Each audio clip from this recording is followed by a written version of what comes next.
আপনারা তো জানেন যে ট্রাফিক বিভাগ নাই এবং পুলিশ নাই। আমরা ট্রাফিকের দায়িত্ব পালন করতেছি এবং আপনারা জানেন পৌরসভা পরিচালনা কর্মী নাই। আমরা আমার শহরটাকে পরিষ্কার পরিচ্ছন্ন করার জন্য আমরা এই উদ্যোগ গ্রহণ করেছি ছাত্র সমাজ। এবং যতদিন পর্যন্ত ট্রাফিক বিভাগ থাকবে না আমরা এখানে দায়িত্ব পালন করতে থাকবো এবং পৌরসভার যারা পরিচালনা কর্মী আছেন তারা থাকবেন না, আমরা এই দায়িত্ব পালন করে যাব। আজকে আমরা ছাত্র সমাজ পুলিশ এবং ট্রাফিক দায়িত্বে না থাকায় আমরা ট্রাফিকের কার্যক্রম পরিচালনা করতেছি হবিগঞ্জ শহরের বিভিন্ন পয়েন্টে।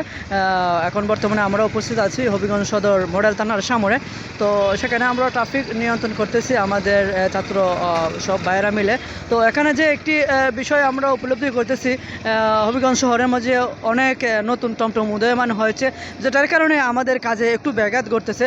তো অনেক নাম্বার প্লেট ছাড়াও কিন্তু অনেক টমটম এই হবিগঞ্জ শহরের মধ্যে উদয়মান হয়েছে। সেই কারণেই আজকে যানজটটা অন্য দিনের তুলনায় অনেকটা বেশি। তো আমি বিশেষভাবে অনুরোধ জানাবো টমটম মালিক এবং যারা টমটম চালান তারা আপনারা নাম্বার প্লেট ছাড়া আপনারা শহরে টমটম উঠাবেন না, তাহলে আমরা ছাত্রীরা অনেকটা এই ট্রাফিকের কাজ কন্ট্রোল করতে। বিশেষভাবে আমি অনুরোধ জানাচ্ছি পৌরসভার মধ্যে যারা আপনারা টমটম কন্ট্রোলে নিয়ে দায়িত্ব আছেন আপনাদের কার্যক্রম পরিচালনা শুরু করুন। নাম্বার প্লেট ছাড়াও অনেক টমটম আমাদের এই শহরে চলতেছে, যার কারণে যানজটটা আরও অনেক বেড়ে গেছে। সেই হিসাবে আমি তাদেরকে অনুরোধ জানাবো।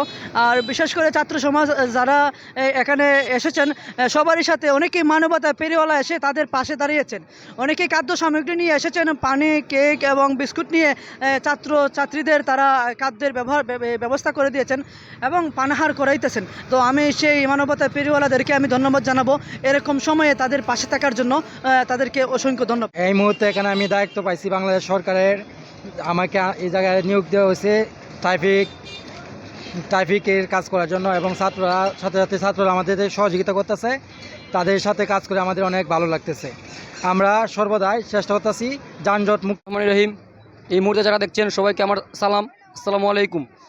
আমরা দীর্ঘ 34 দিন যুদ্ধ করার পরে, আন্দোলন করার পরে আমরা আজকে দেশকে স্বাধীন করেছি।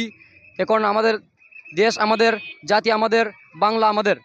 আমি এবং আপনি সবার সোনার বাংলা, আমরা কিভাবে কাজ করলে সুন্দর হবে আমরা এ নিয়ে কাজ করে যাচ্ছি। রাস্তাঘাটে যানজট মুক্ত করতেছি এবং বিশেষ করে যারা মোটর সাইকেল চালান, মোটর বাইক ড্রাইভারদেরকে একটু দৃষ্টি আকর্ষণ করছি, আপনারা নিজ নিজ দায়িত্বে সবাই হেলমেট নিয়ে রাস্তাঘাটে চলাফেরা করবেন, যেন সড়ক দুর্ঘটনা এড়িয়ে চলবেন, যেন রাস্তাঘাট। আমরা 7-8 জন ফ্রেন্ড মিলে আসছিলাম সকাল 9টার দিকে, তো এখন প্রায় 3:30 বাজে। তো পরিশ্রম হয়েছে ঠিক আছে, কিন্তু হবিগঞ্জবাসীর ভালোবাসে আমরা মুগ্ধ। আমরা আসার পর থেকে একটার পর একটা খাবার দিতেইছে, আমরা খাইতে পুরো আমরা ক্লান্ত হয়ে গেছি, তাও এরা দিতে এসে যতই না করতেছি তারপরে দিতে এসে। তো এটা খাবারটা বড় হতো না, কিন্তু ওদের ভালোবাসে আমরা অনেক বেশি আবেগে আপ্লুত হয়ে গেছি। ছাত্র ভাইয়েরা এরা খুব সুন্দরভাবে যানজট নিরসনের লক্ষ্যে যেভাবে কাজ করতেছে, কোনো জায়গায় যানজট নাই দেখতে পারতেছি আমরা, খুবই ভালো লাগতেছে।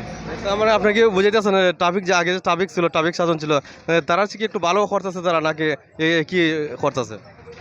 ট্রাফিকের চেয়ে একটু ভালোই দেখতে দেখা যায়, কারণ সংখ্যা তো অনেক ছাত্ররা, এই জন্য ভালোই দেখতে দেখা যায়। একটা জিনিস বলতে হয়, আপনার কি পুলিশ প্রশাসন তো বর্তমানে নাই, আপনার কি চান পুলিশ প্রশাসন আবার আসতো? দেশের তো আইন তো প্রয়োগকারী, তো পুলিশ তো প্রয়োজনই আছে, বিভিন্ন তদন্তর দরকার আছে। একটা সমস্যার সৃষ্টি যে কোনো জায়গায় হইলে তো পুলিশে আগে পাঠাই দিব, বা আদালতে তো পুলিশের কাছে পাঠায় যে কোনো বিষয়। ধন্যবাদ।